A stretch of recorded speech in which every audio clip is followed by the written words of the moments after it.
Shalom, people of God. I guess every one of us is very well this morning. We want to appreciate the Lord for this opportunity He has given unto us. This is Njue bringing us to verse 66, and the title of today's sermon is Unlawful Sexual Relations. Unlawful sexual relationships or sexual relationships that are not right. They are unlawful. They are not permitted. They are not allowed. Today we are reading from Leviticus chapter 18. Leviticus chapter 18 verse 6 to 24. Leviticus 18, 6, 24. And then also Leviticus chapter 20 verse 11 to verse 23. But before we read, I would like to define a few things that are related to what we are going to read from the Bible, so that we be able to be aware what this is all about. It's unlawful sexual relations, right? That is the title of our 566 today. We begin by defining fornication. Since we have seen that Esau was a fornicator, let's now define what fornication is. Fornication is an unmarried person, male or female, who has a criminal conversation or lifestyle or activity with the other sex. Also is a married man who has sexual commerce with an unmarried woman. That is Webster Dictionary definition of what fornication is. But fornication is much more than just sexual activity. It can also mean spiritual activity, that is worshiping other gods or being involved in occult, in witchcraft, in terms of relation, in terms of spiritual context. So that is fornication. Fornication is when an unmarried people have sexual activity. That is fornication in simple terms, right? Then fornication is also when a married person goes with an unmarried person. That is also fornication. Let's also now define adultery. Adultery is conjugal infidelity. That means that you are married and you leave your wife or your husband and you go with someone else sexually. That is conjugal infidelity or unfaithfulness. Infidelity is unfaithfulness, right? It is also a man who has illicit intercourse with a married or a betrothed woman, or a woman that has been promised by a man that will get married. If a married person goes with such, then that is also adultery. Such is also a woman who is called adulteress, while a man is called adulterer. Intercourse with a married man or unmarried woman also is referred to as fornication. Adultery was regarded as a great social wrong as well as a great sin. Adultery is regarded as a social wrong or as a great sin in the society. Right, that is spoiling the marriage bed. When we spoil the marriage bed, we bring somebody else into the marriage bed.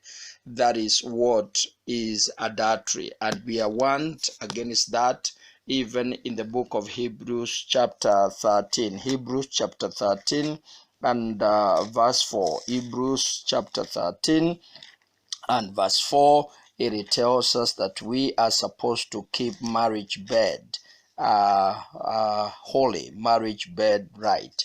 In the book of Hebrews chapter 13 and verse 4, it says, marriage is honorable in all, and the bed undefiled, but whoremongers and adulterers God will judge. So marriage bed is supposed to be honored, is supposed to be respected. Nobody is supposed to come into it because it is honorable and it's holy. That's why it's called also holy matrimony. Supposed to be holy matrimony. Right. Now, the other thing that we would want to define and I would like to zero on is incest. Incest. I-N-C-E-S-T. Incest. This is sexual relations between people classed as being too closely related to each other. When we have sex with a person that is closely related with us, up to maybe in-laws and our cousins, then that is unlawful sexual relations. And that's what incest is having sexual relations with a person that you are related with, right? Or a person that you have been born with, or a person that is a relative. A relative is a person connected to you by blood or by marriage, right? You are in-laws. They are related to you by law. But those people that you are born with from the same family, from the same house, from the same clan, they are your relatives by blood, and we are not to have sexual relations with them. And also there is scientific there's a scientific aspect to that, but we are not getting into scientific reasoning about that. Right. Now let's read now from Leviticus chapter 18 from verse 6 all the way to verse 24. But I'll begin from verse 5. Keep my decrees and laws, for the man who obeys them will live by them. I am the Lord. Verse 6. No one is to approach any close relative to have sexual relationships or relations. I am the Lord. Do not dishonor your father by having sexual relations with your mother. She is your mother. Do not have relations sexually with her, even if it's your stepmother. Number 8. Do not have sexual relations with your father's wife.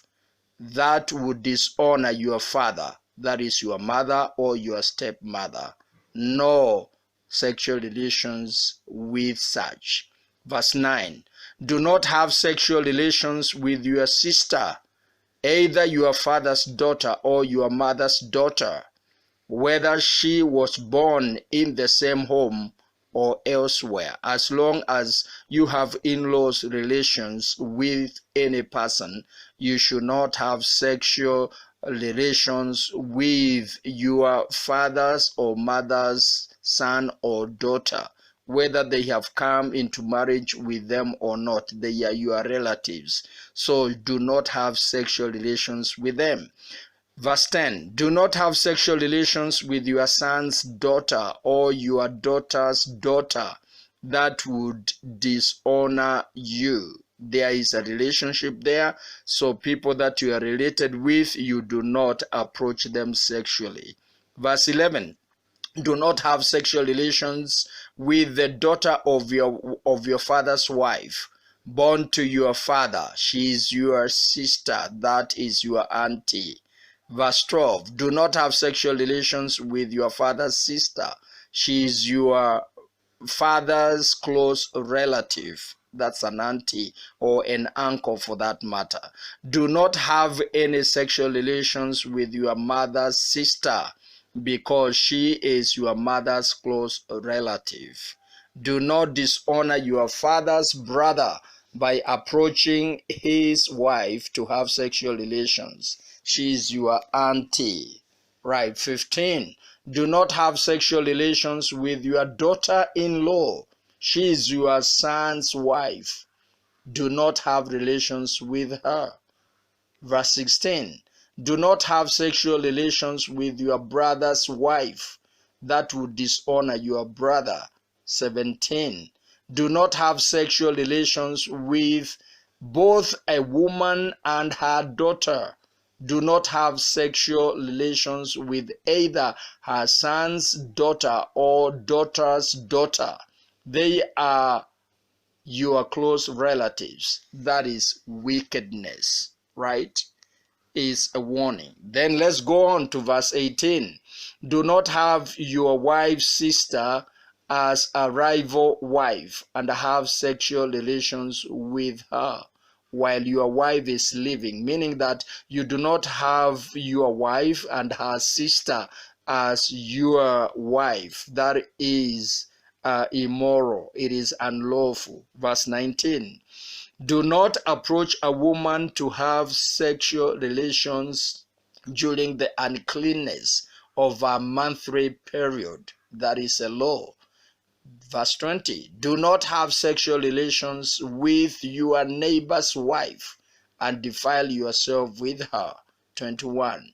Do not give any of your children to be sacrificed to Molech, that is idol worship, for you must not profane the name of your God. I am the Lord. You see the same word that we were looking at yesterday, profane, right?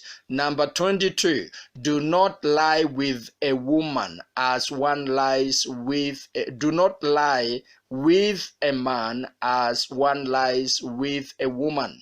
That is detestable, right? That is homosexualism or lesbianism. Lesbianism is a woman to woman. Homosexual is a man to man, right? We are not supposed to have that. Then 23, do not have sexual relations with an animal and defile yourself with it. A woman must not present herself to an animal to have sexual relations with it. That is a perversion. That is called bestiality. You know, bestiality is when a man or a woman gets an animal to go to have sexual relations with. It is ungodly. Verse 24, do not defile yourself in any of these ways, because this is how the nations that I'm going to drive out before you have become defiled. So we do not defile ourselves.